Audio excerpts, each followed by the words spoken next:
नमस्कार साथियों, स्वागत है आप सभी का संस्कृति आईएएस के ऑनलाइन प्लेटफॉर्म पर। दोस्तों, मेरा नाम है पुनीत उपाध्याय और हम आज एक बहुत ही इंपॉर्टेंट टॉपिक पर चर्चा करने जा रहे हैं। मुख्य रूप से यह टॉपिक इस्लामाबाद से जुड़ा हुआ है। आपको पता होगा कि कल के दिन में इस्लामाबाद मस्जिद धमाका हुआ और उस पर भारत की भी प्रतिक्रिया देखने को मिल रही है। साथ ही साथ इस पूरे घटनाक्रम के जो सबसे प्रमुख बिंदु हैं उन पर हम बात करने वाले हैं। दोस्तों, पाकिस्तान की राजधानी इस्लामाबाद में शुक्रवार यानी कि कल के दिन की अगर हम बात करें तो जुमे की नमाज हो रही थी और इसी समय नमाज के दौरान ही एक शिया मस्जिद इमामबाड़ा में आत्मघाती हमला हो जाता है और इसको लेकर भारत ने एक बहुत कड़ी प्रतिक्रिया मुख्य रूप से दी है।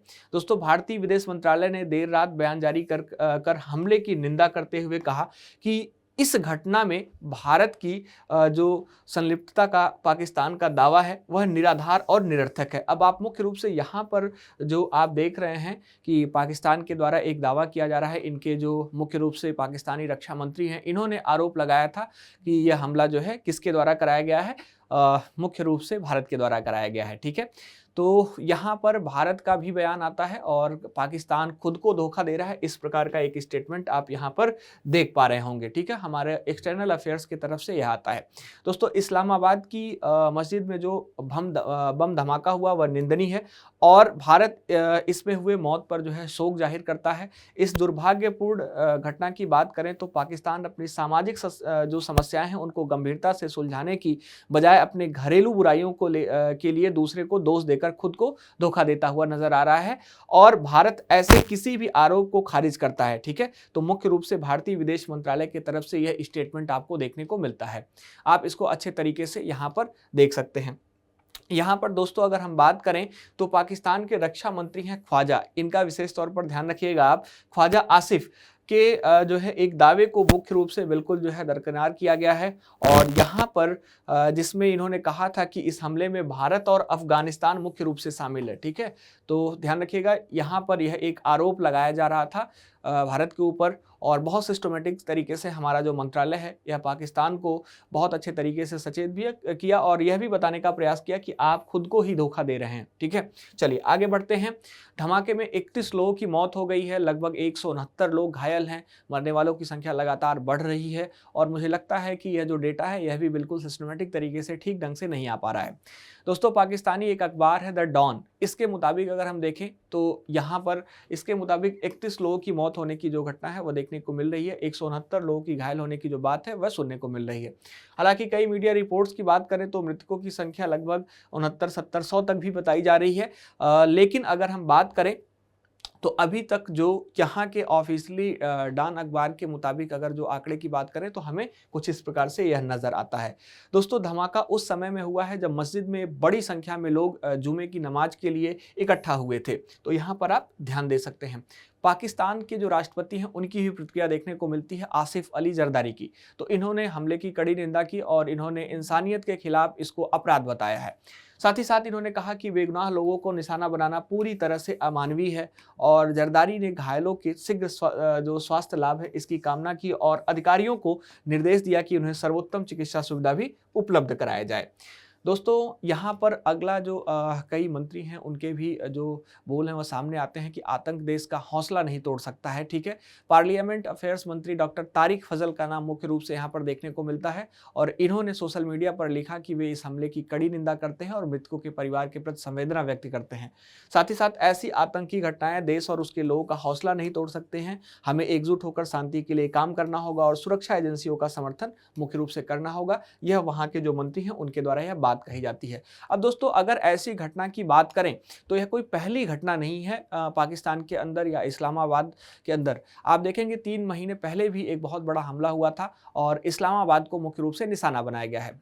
इससे पहले 11 नवंबर 2025 की बात अगर हम करें तो इस्लामाबाद के G11 इलाके में जिला एवं सत्र न्यायालय के बाहर आत्मघाती धमाका हुआ था जिसमें 12 लोगों की मौतें मुख्य रूप से हुई थी और 30 से अधिक लोग यहाँ पर घायल भी हुए थे।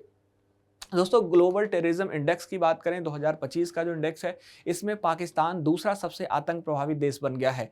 आपको पता होगा कि जो ग्लोबल टेररिज्म इंडेक्स 2025 है इसकी अगर हम बात करें तो इसमें पाकिस्तान अब बुर्किना फासो के बाद दुनिया का दूसरा सबसे आतंक प्रभावित देश है। यह ध्यान रखना आपको आवश्यक है और 2024 में यह चौथे स्थान पर था। आप देख सकते हैं कि इसमें जो बढ़ोतरी है किस प्रकार से आपको देखने को मिल रही है ना।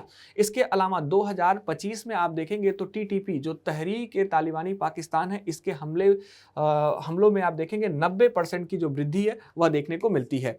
बलूच आर्मी जो बीएलए है, इसके हमलों में 60% तक की बढ़ोतरी दर्ज करी गई है। और इस्लामिक स्टेट जो खुरासान है, इसमें अब पाकिस्तान के शहरों को भी निशाना बनाना शुरू कर दिया है। तो आप देखेंगे बहुत सारे जो संगठन हैं मुख्य रूप से वहाँ पर एक्टिवेट हो रहे हैं और यहाँ पर यह जो है बहुत अच्छे तरीके से हमला कर रहे हैं। सबसे प्रमुख नाम इसमें टीटीपी का आता है, तहरीक-ए-तालिबान पाकिस्तान का नाम आता है और मुख्य रूप से इसके द्वारा जो हमले किए जाते हैं वह 90% हैं। दोस्तों, इस रिपोर्ट के मुताबिक अगर हम और बात करें तो पाकिस्तान के खैबर पख्तूनवा और बलूचिस्तान सबसे अधिक आतंक प्रभावित क्षेत्र में से एक हैं, जहां देश की कुल आतंकी घटनाओं का 90% जो घटनाएं हैं यहीं पर देखने को मिलती हैं। साथ ही साथ तहरीक-ए-तालिबान पाकिस्तान को लगातार दूसरे साल देश का सबसे खतरनाक आतंकवादी संगठन बताया गया है। 2024 में इस समूह ने 482 हमले मुख्य रूप से किए थे, जिनमें 558 मुख्य रूप से मौतें हुई थी, जो 2023 की तुलना में 91% अधिक रही हैं। ठीक है, ध्यान रखना है। अब थोड़ा सा हम तहरीक-ए-तालिबान पाकिस्तान की बात करते हैं, टीटीपी की। ठीक है, टीटीपी के बारे में अगर हम देखें दोस्तों, तो यहाँ पर आप गौर करेंगे तहरीक-ए-तालिबान पाकिस्तान जो है, जिसे आमतौर पर पाकिस्तानी तालिबान कहा जाता है, एक मुख्य रूप से देवबंदी जिहादी उग्रवादी संगठन है। दोस्तों, इसके साथ अगर हम बात करें तो मुख्य रूप से अफगानिस्तान पाकिस्तान सीमा क्षेत्र में मुख्य रूप से सक्रिय देखने को मिलता है। इसकी स्थापना 2007 में देखने को मिलती है। संस्थापक इसके जो बैतुल्लाह जो महसूद हैं, ठीक है, यह देखने को मिलते हैं और स्वरूप इसका था लगभग 40 उग्रवादी समूहों का, जो एक जो है अम्ब्रेला संगठन के रूप में, ऑर्गेनाइजेशन के रूप में काम कर रहा था। ठीक है, टीटीपी का गठन 2001 में अमेरिका के नेतृत्व वाली अफगानिस्तानी आक्रमण के बाद अल कायदा से जुड़े जो उग्रवादी हैं दोस्तों, उनके खिलाफ पाकिस्तानी सैन्य अभियानों के जवाब में हुआ था। दोस्तों, यह संगठन आप देखेंगे तो वैचारिक रूप से अफगान तालिबान और अल कायदा से प्रेरणा लेता है और इसमें जो पश्तून जनजाति है, मुख्य रूप से इन परंपराओं को शरिया कानून की कठोर व्याख्या के साथ जो है मिलाया गया है। तो यहाँ पर इसके बारे में यह पॉइंट बहुत ही इंपॉर्टेंट हो जाता है, इसको आप ध्यान देने का प्रयास करेंगे। उद्देश्य और विचारधारा क्या है? तो टीटीपी का जो प्रमुख लक्ष्य है वह पाकिस्तान सरकार को उखाड़ फेंकना है, देश से विदेशी प्रभाव को हटाना है, पूरे पाकिस्तान में शरिया कानून को लागू करना है। ठीक है, खैबर पख्तूनवा केपी पे जो है मुख्य रूप से जो अधिकार है, विलेज जनजाति क्षेत्र जो है, यह जनजाति भी यहाँ पर मुख्य रूप से आपको देखने को मिलती है। इन क्षेत्र में पूर्व फाटा जो विलेज जनजाति क्षेत्र है, इस पर भी जो है अपना प्रभुत्व जमाए रखने की बात करता है। दोस्तों, टीटीपी पाकिस्तान जो राज्य है, इसको धर्मनिरपेक्ष और अवैध मानता है और इसे अस्थिर करने के लिए आप देखेंगे तो सुरक्षा बल, राजनेता, आम नागरिकों को मुख्य रूप से निशाना बनाता रहता है। और टीटीपी की बात करें तो टीटीपी ने अफगान तालिबान के प्रति निष्ठा की शपथ ली है, लेकिन यह स्वतंत्र रूप से काम करता हुआ नजर आता है। संयुक्त राष्ट्र की बात करें, यूनाइटेड नेशन की, तो अमेरिका, पाकिस्तान और अन्य देश इसमें शामिल हैं, तो इसको आतंकी संगठन के रूप में घोषित करते हैं। और इसका जो है मुख्य रूप से जो इम्पोर्टेंस है वह आप देखेंगे यहाँ पर अभी इस प्रकार से दिख रहा है और इसको जो है इसके लिए अभी भी पाकिस्तान जो है तैयार नहीं हो रहा है। ठीक है, कि इस तरह का जो आतंकवादी गतिविधियाँ हैं, जिनको जो है वह खुद सपोर्ट करते हैं कहीं ना कहीं भारत के खिलाफ, तो अब जो है उनके देश में ही जो है यह इस प्रकार की तबाही मचाते हुए नजर आते हैं। ठीक है, तो ध्यान रखिएगा, बहुत ही इंपॉर्टेंट हो जाता है और यहाँ पर अब इसको जो है आतंकवादी संगठन घोषित किया जा चुका है। ठीक है, जो इसके संस्थापक नेता हैं, जो इसके उत्तराधिकारी हैं, जो हकीमुल्लाह महसूद की बात करें तो 2013 में मारा जा चुका है। ठीक है, जो मुल्ला फजलुल्लाह है, इसकी बात करें तो 2018 में यह भी जो है मारा जा चुका है। ध्यान रखिएगा, वर्तमान नेता नूर वाली महसूद है। यह आप 2018 से देखेंगे तो नेतृत्व में समूह के पुनरुत्थान है, उसका श्रेय इसको जाता है, नूर वाली महसूद को। और यहाँ पर अगर हम बात करें तो संगठनात्मक स्वरूप यह देता है, विकेंद्रीकृत करता है, कई गुट बनाता है, आंतरिक प्रतिद्वंद्विता भी इसमें देखने को मिलती है। कभी कभी ISK और ISIS जो खुरासान है, इसमें भी जो है दल बदल देखने का इसको जो है देखने को मिलता है। लड़ाकों की अनुमति संख्या की बात करें तो यूनाइटेड नेशन के अनुसार अगर देखें 2024 में तो लगभग 3000 से लेकर 6500 इसमें लोग शामिल हैं। पाकिस्तान सरकार की बात करें तो यहाँ पर आप देखेंगे इनकी जो उपस्थिति है यह इस प्रकार से नज़र आती है। तो कुछ उपस्थिति आप पूर्व अफगानिस्तान में भी इसकी देखने को मिलती है, जो इस प्रकार के लड़ाके हैं इस संगठन से जुड़े हुए। प्रमुख ऐतिहासिक घटनाओं की बात करें तो चरम हिंसा का दौर जो रहा है 2007 से 2014 तक, इसमें टीटीपी ने बड़े पैमाने पर जो आत्मघाती हमले किए हैं, जो बम विस्फोट किया है, जो लक्षित हत्याएं हैं, वह इसके द्वारा करी गई हैं। कुछ महत्वपूर्ण घटनाएं यहाँ दोस्तों हमारे द्वारा शामिल करी गई हैं। 2009 में इस्लामाबाद मैरियट होटल बमबारी हुई थी। 2010 में न्यूयॉर्क टाइम्स स्क्वायर बमबारी का प्रयास किया गया था। मलाला यूसुफजई पर हमला किया था इसी संगठन ने, टीटीपी की बात मैं कर रहा हूँ। 2014 में पेशावर आर्मी पब्लिक स्कूल हमला, जिसमें 150 मौतें हुई थी, अधिकतम बच्चों की मौत इसमें हुई थी, ध्यान रखिएगा। तो यह सभी घटनाएं किसके द्वारा करी गई हैं? टीटीपी के द्वारा करी गई हैं। और इस घटना के बाद पाकिस्तान की बात करें तो पाकिस्तान ने राष्ट्रीय कार्रवाई योजना लागू किया था, ऑपरेशन जर्ब ए अजब शुरू किया था, जिसमें टीटीपी मुख्य रूप से दोस्तों कमजोर हुआ था और इसके नेता अफगानिस्तान भाग गए थे। 2014 से लेकर 18 तक पतन का दौर रहा है इस ऑर्गेनाइजेशन का। ड्रोन हमले, आंतरिक लड़ाई, दल बदल, नेतृत्व का जो सफाया है, टीटीपी की गतिविधियां काफी जो है इस टाइम में कम हुई थी। लेकिन अब आप देखेंगे तो 2021 के बाद इनका फिर से पुनरुत्थान देखने को मिलता है। अफगान तालिबान के सत्ता में आने के बाद टीटीपी बहुत अच्छे तरीके से फिर से सक्रिय होता है, सुरक्षित ठिकाने बनाता है और फिर से जो है पुनर्गठन का इसको अवसर मिल जाता है। ठीक है, हमलों में वृद्धि जो है अभी लगातार हो रही है दोस्तों। मुख्य रूप से इनका जो निशाना है खैबर पख्तूनवा, बलूचिस्तान, पाकिस्तान सुरक्षा बल, यह आपको देखने को मिलता है। दोस्तों 2022 की बात करें तो अफगान तालिबान की मध्यस्थता से बातचीत भी जो है हुई थी, और लेकिन जो बातचीत हुई वह विफल रहती है। टीटीपी की एक मांग है कि फाटा के केपी में विलय को पलटना और पूर्व जो फाटा जो फेडरल यहाँ पर एडमिनिस्ट्रेटेड ट्राइबल एरियाज है, इसका खैबर पख्तूनवा में मुख्य रूप से विलय जो है किया गया विलय मुख्य रूप से रद्द किया जाए, यह इसकी डिमांड है, ध्यान रखिएगा। हाल की गतिविधियों पर बात करें तो टीटीपी ने पाकिस्तान सेना पर हमलों का जश्न मनाते हुए वीडियो जारी किया है।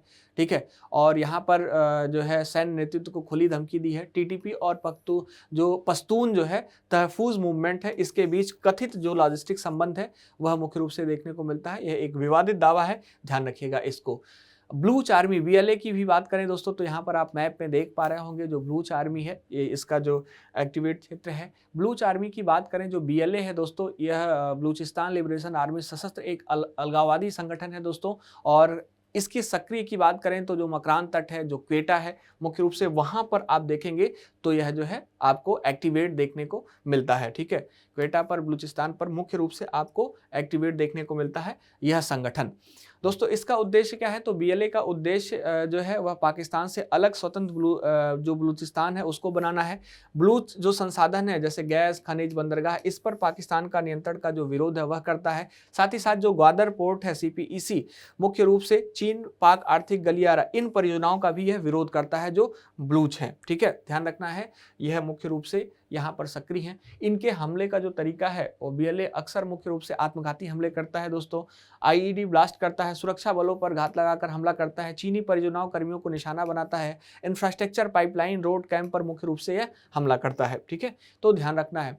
वैचारिक आधार की बात करें तो मुख्य रूप से बलूच राष्ट्रवाद प्लस अलगाववाद से जो है बना हुआ जो है बात करता है, और दावा इसका है कि बलूचिस्तान का राजनीतिक और आर्थिक शोषण मुख्य रूप से पाकिस्तान कर रहा है।